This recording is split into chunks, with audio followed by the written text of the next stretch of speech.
Hi friends, ఎలా ఉన్నారండి? బాగున్నారా? నేనైతే బాగున్నాను. ఈరోజు వచ్చే టాపిక్ కొత్తిమీర పచ్చడి చేసే విధానం ఎలా చేస్తున్నారు ఏంటనేది నేను మీకు చూపించబోతున్నాను. చూడండి ఫ్రెండ్స్, దీనికైతే టమాటాలు అయితే 7 టమాటాలు తీసుకున్నాను. ఒక 5 వంకాయలు అయితే తీసుకున్నాను. మన మంట అయితే ఎంత తింటామో అంత మంటకైతే మీరు పచ్చిమిరపకాయలు అయితే తీసుకోండి ఫ్రెండ్స్. ఒక చిన్న కొత్తిమీర కట్ట అయితే తీసుకున్నాను. దాన్ని అయితే శుభ్రంగా కట్ చేసుకుని పక్కన పెట్టుకున్నాను ఫ్రెండ్స్. ఇవైతే నేను ఈరోజు చేసేది అయితే ఫస్ట్ అయితే నేను కాలుతాను ఫ్రెండ్స్.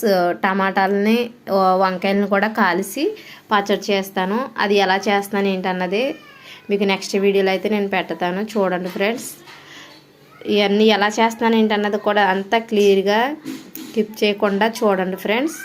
నచ్చితే లైక్ చేయండి, షేర్ చేయండి, కామెంట్ చేయండి. మరిన్ని వీడియోస్ కోసం నా ఛానల్ని సపోర్ట్ చేయండి ఫ్రెండ్స్.